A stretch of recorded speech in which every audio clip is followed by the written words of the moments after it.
जयपुर राजस्थान के जंगली इलाके के पास बसा एक छोटा सा आदिवासी गांव, जहां मृत्यु का घनघोर तांडव हो रहा था। गांव में पैदा होने वाले हर लड़के पर एक मनहूसियत छाई हुई थी। घर में बेटा पैदा होता, लेकिन अगली अमावस्या होते ही मारा जाता।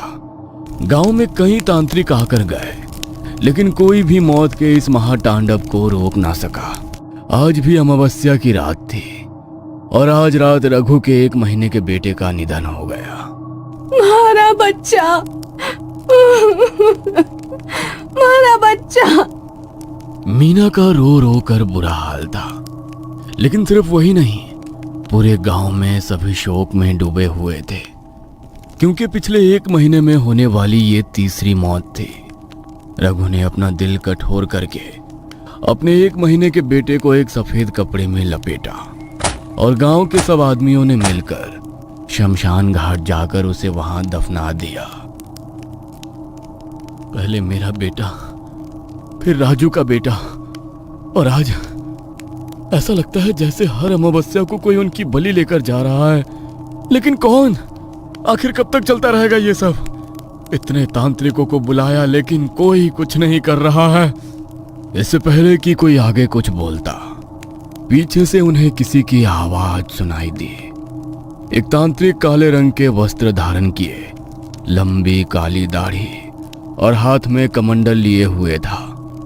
उसने गांव वालों की ओर देखा और क्षण के लिए वो मौन हो गया, और फिर अगले ही पल बोला, लौट आई है वो, और सब उसकी रक्त की प्यास बुझा रहे हैं तुम्हारे कुल दीपक। अगर तुम्हें उसके श्राप से छुटकारा नहीं मिला तो एक एक करके तुम सबके घर के कुल दीपक बुझ जाएंगे। अभी भी समय है, संभाल लो सब कुछ, वरना पछतावे के सिवा तुम्हारे साथ कुछ नहीं आएगा। इस गांव की आने वाली पुश्तें मौत का ऐसा तांडव देखेंगी कि पूरे गांव में किसी के घर कोई शोक मनाने वाला भी ना रहेगा। ये आप क्या बोल रहे हैं बाबा? और आपको इन सब बातों के बारे में कैसे पता चला? मैं सब जानता हूँ, और ये भी जानता हूँ कि ये सब क्यों हो रहा है। अपनी तंत्र विद्या से वो सब देख सकता हूँ जो तुम्हारी आंखें और बुद्धि नहीं देख समझ सकती। 1 सदी पहले इस गांव में एक औरत रहती थी। कहने को तो वो औरत थी, लेकिन सीरत से डायन थी। वह कई बार गर्भ से हुई और उसने हर बार एक बेटे को जन्म दिया, लेकिन जन्म के 3 दिन के भीतर ही उसके सारे बेटे मर जाते थे।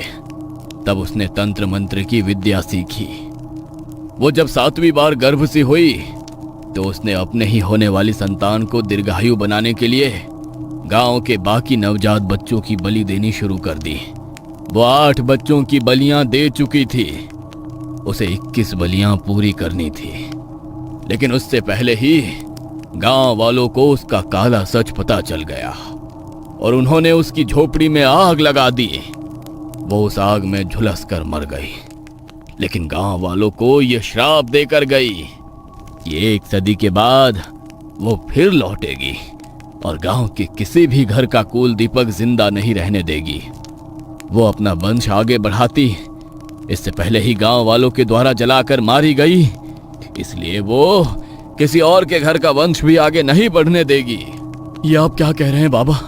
ऐसे तो पूरे गांव का विनाश हो जाएगा। जब किसी का वंश ही आगे नहीं बढ़ेगा तो धीरे धीरे करके पूरा गांव खत्म हो जाएगा। जब आप हमें इतना सब कुछ बता सकते हैं तो इसका समाधान भी कर सकते हैं। कुछ भी करके हमें श्राप से मुक्ति दिलाइए, हमारे वंश को खत्म होने से रोक लीजिए। यह समस्या जितनी जटिल है, इसका समाधान भी उतना ही मुश्किल है। उसके मुंह से उसका शिकार छीनना है तो उसे रक्त के बदले रक्त देना होगा, बलि के बदले बलि। उसके श्राप से तुम सबको तभी मुक्ति मिल सकती है जब उसे हम स्वयं अपनी इच्छा से बलि चढ़ाएं, वो भी पूरी 21, लेकिन किसी जानवर की नहीं, बल्कि अपनी संतानों की। क्या हम आपसे अपनी संतानों का जीवन बचाने का समाधान पूछ रहे हैं और आप हमें इस दलदल में और गहरा धकेल रहे हो?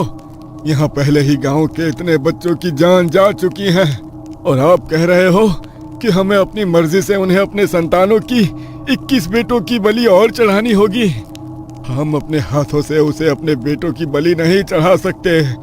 ऐसा सोच भी कैसे सकते हैं आप? मैंने ऐसा नहीं कहा मूर्ख।